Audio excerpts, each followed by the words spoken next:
What's going on, guys? Rybommy Teacher in the house, and we are back with the GPL Week 1 Pickems for the Hoenn region. Of course, normally these would be done with Denistrio, but of course Denistrio has decided to step down and take some break due to ill health. So, filling in for him for the Pickems for Week 1 is going to be Exo. How are you doing, man? Hey, GPL community, what's going on, everyone? Alright, so for those of you who have not seen Pickems before, or don't know what they are, or have been living under a rock, either side of me on the screen are going to be two people who are playing this week, and we're going to break down the strengths and weaknesses on either side, and we're going to predict a winner and a scoreline, and we're going to see how much of an arse of this we make of ourselves. So, first up on the list are going to be two newcomers to the league. We're going to have Rabbit, coach of the Manchester Milotics, versus Ted for President, coach of the Atlanta Talonflames. How do you see this one going, Exo? I think it's going to be really interesting.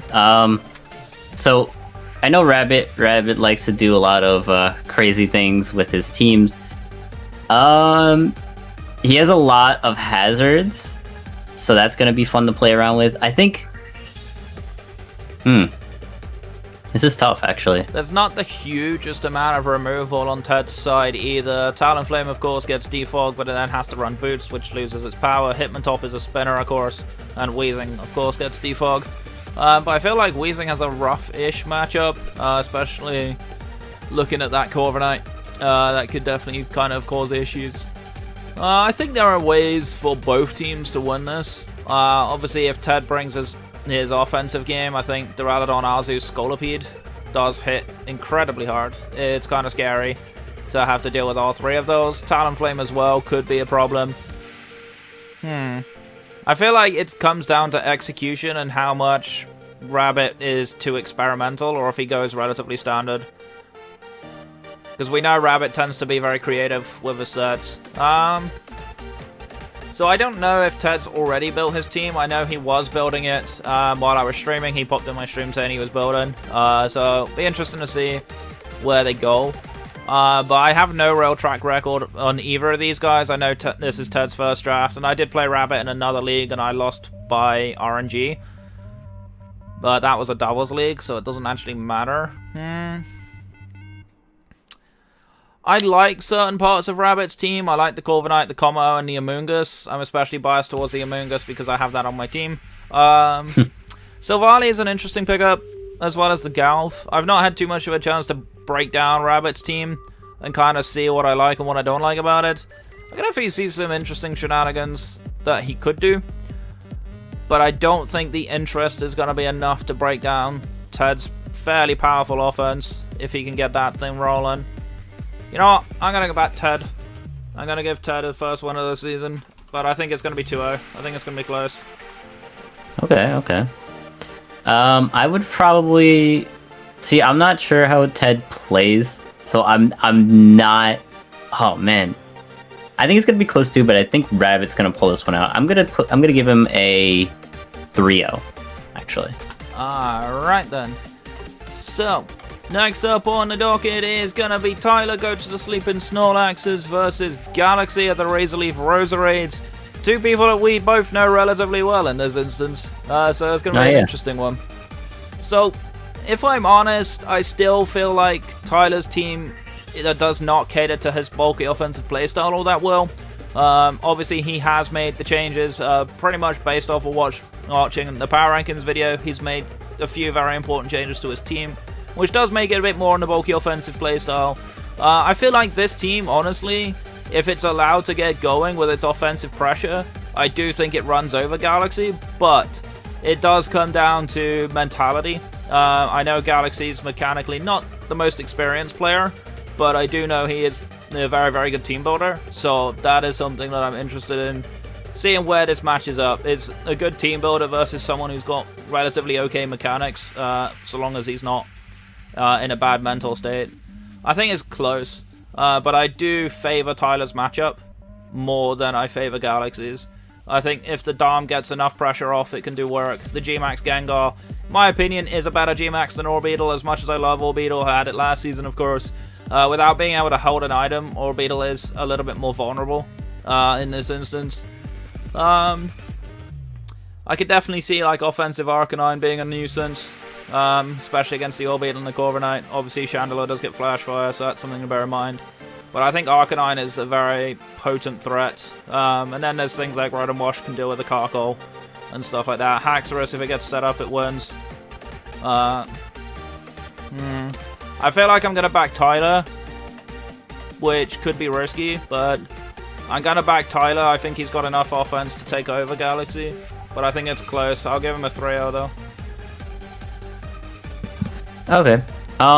So I was looking at Galaxy's build, and I sort of scrimmed with him, and it seems like he definitely knows what the threats are now, and I think he's going to be ready for what Tyler actually brings. I still think it's going to be close.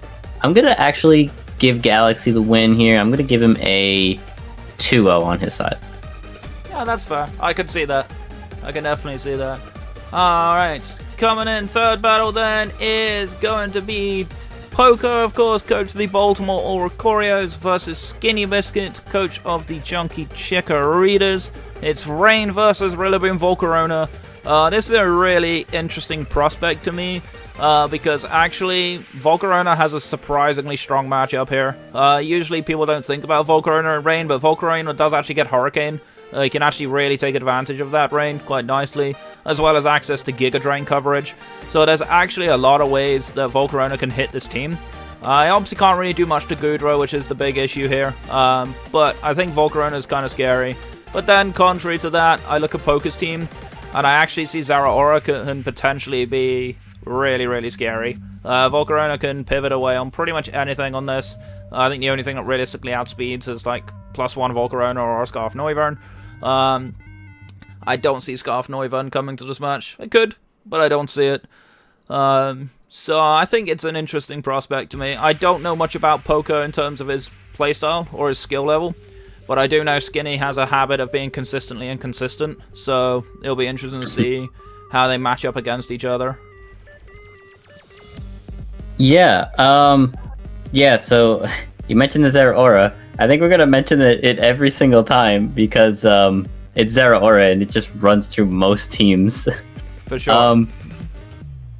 Yeah, I think looking at Skinny's team, yeah, there's nothing much that likes to take a hit from Zeraora. If there's anything, I don't see it, actually. Maybe Rillaboom when it's G-Maxed, I guess, but like other than that, it's not much. I could see Poker definitely taking the win here.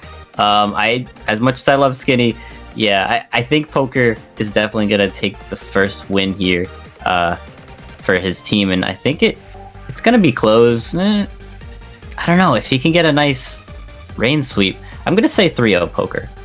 That's fair. I think the thing that does stand in Skinny's stead is he does have some okay priority on the team. Rillaboom Classic Guide, of course. Slowpoke if they unburden Muff can actually outspeed everything. That's something to watch out for. There's things like Toxicroak with Sucker Punch as well, things like that. There are some opportunities there, but I feel like it's going to be really tough. But that being said, looking at it further, Skinny's rain matchup isn't that terrible. Rillaboom Volcarona plus Toxicroak, actually a relatively solid picks in rain, and Magnezone for that matter. Ooh, it's tight. It is definitely tight. I think it largely depends on how well Polka plays the rain team. Obviously, Polka drafted it, so I'm assuming Polka knows it relatively well. That's the only assumption I've got to go on. I think if it's played well, I think Polka wins it. But if it's not played well, I think Skinny wins it. So that's the issue that I have. I do feel like Skinny has rain checks, but not really good rain checks. But, right. Ooh. I think I'm gonna go on the hunch that Polka plays this correct. And I'm gonna say Polka wins 1-0. Just by virtue of the fact I'm pretty sure it's close. Okay. Alright. Coming in then, next battle up is going to be a really interesting matchup between two very good friends, of course. Shoko Destroyer, Solo Destroyer of the Wicked Weavils versus Please Nerf Me, aka Transyl and the Hectic Hydreigans. Oh man, this is such an interesting matchup because this is one of the most awkward clashes of playstyles I think I've seen in a while. Solo, of course, known for his very hyper-aggressive playstyle, whereas Transyl's much more known for his patient and very well-calculated playstyle. I feel like this matchup is brutally tough to call for either side. I don't know exactly where I would want to put this. Okay, well, there's one thing that I guess I could mention. Weezing sort of walls the Sandaconda, which, you know, Transyl's gonna have to bring his G-Max, right? And then it also does well against Clefable. I don't think it has... Oh no, it can learn Psychic, right? It got Psychic, like yeah. Yeah, so that could be a bring, but yeah, Weezing sort of completely walls his G-Max, which is definitely something to note. Yeah, for some reason, I think if Solo can get set up on maybe like Lycanroc Swords Dance or something, he could sort of run through Transyl's team decently easy, even though it's pretty bulky. Yeah, it just depends on how many opportunities he's going to get to set up, because I feel like Transyl's one of those kind of players who you're not going to be able to set up on that easy. So that's where the issue comes in. I do feel like there's a lot of pressure. I do feel like Cinderace is better than Sandaconda in this matchup for G-Max wise. Cinderace is definitely annoying, especially when you see a Heracross and a Rotom-Mow on your team. And a Escavalier. Like, there's a lot of things that Cinderace hits really hard with those Pyro Balls that, you know, it doesn't appreciate. And then it gets things like High Jump Kick for Miltank. So that's something else to bear in mind. Doesn't really get much for Tentacruel though. It does get Electro Ball, but that's not gonna do much against the Spadefmon. I think there's decent options on Solo's side, but he has to be on his A game and not throwing away again. But he is back on a team that I think he's a lot more comfortable on. I think he's back on a playstyle that's not so limiting as he was last season. You know what? I reckon Solo can nerf Transyl. I'm going for Solo 3-0. Okay. I think Solo can win it as well. It's gonna be pretty close.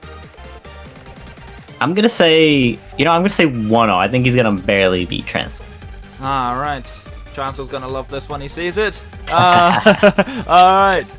Coming in then, last battle on the docket is a rematch of last season's long-winded and epic finale, of course. It's gonna be you versus Pelly. Oh man. Imagine having to play against a 10-man roster. Because I highly doubt that Pikachu is ever coming to a game. Certainly not coming to this one. Certainly not coming to this one. But I think it's an interesting matchup. I feel like Pelly has a few problems with passivity. I feel like this is where his issue is going to come in. I feel like your top end is incredibly powerful, and I don't see too many walls for it. I don't see too many ways that Melmetal can really struggle here. I don't think it gets a fire move for Aegislash, so that's one issue, but I don't think that matters. The double Iron Bashes are just going to ruin most of this team, except for Slowking and Aegislash, really. Looking at it, obviously, I have to be biased towards Rabombi, Kappa. But I think Webb's offense in your team is just way too powerful for Pelly's team to deal with. Like, yes, he does have a Barraskewda, which is fast, but it's also frail as all heck and dies to Rillaboom. So there's no real threat there, in my opinion. Or I can even see merit for Hawlucha coming to this match, even though it doesn't match up inherently well into Grimmsnarl and Aegislash. It does get Throat Chop for Aegislash, I guess, but that's an interesting one for me. I feel like I prefer your team heavily here. Even though I feel like he will have a G-Max advantage by quite some way, because I don't think you're bringing it. I don't see a clear-cut way for Pelly to win this game. Like, I can't see, okay, this is way too strong. Like, yeah, alright, Cobalion can be annoying, but I think you've got plenty of answers for Cobalion on this team. I think you're way ahead, favor-wise. I think it's too far for Pelly to claw this one back. Okay. But the question is, how hard do I think you're going to win? That's going to be the interesting one. And as you're sat here, I know exactly what you're hoping I'm going to say, but I'm not going to say it. No, you're not going to say that. But either way, feel free to talk about your team. Go fire away. What do you think? All right. Well, you did say that Melmetal doesn't learn any fire moves like Fire Punch, but it does learn High Horsepower and Earthquake. I wouldn't probably run Earthquake from running Rillaboom, but High Horsepower, so it does hit Aegislash and Cobalion. It also has Darkest Lariat for stuff like Slowking, even if it wants to set up. Of course, it goes through. Rillaboom's pretty good just as a U-turner with Grassy Terrain, setting up stuff like for Holucha, because not looking at the first 4 Pokemon, the other 6 died to Holucha. That's true. So, yeah, I think it's gonna be hard. Like, if I get Holucha set up with a Swords Dance, it's gonna be extremely hard for Pelly to win this one. Although he does have Dracozolt, which does break like the Slowbro and does break a lot of my Slowmons. It could even kill Melmetal. I guess if it's banded, maybe. Depending on if I'm running banded HP. Hustle, it has to hit the ball big. Yeah, If I remember right, I didn't calc. So I did actually calc that relatively recently. I don't think it kills, but it is a very low roll, even if it's banded Hustle. Yeah. So he definitely has some nuking potential. Like Aegislash with Specs could run a decent. Like, it could be really annoying for my team because there's not many things that take a Shadow Ball besides like Incineroar. But I guess Licky as well. But yeah, I think I don't want to be biased, but I think my team is a little bit better in this game. I think you're way ahead. I don't think you're 6-0 ahead, but I do think you're ahead. I'm gonna give you a 4-0. Okay.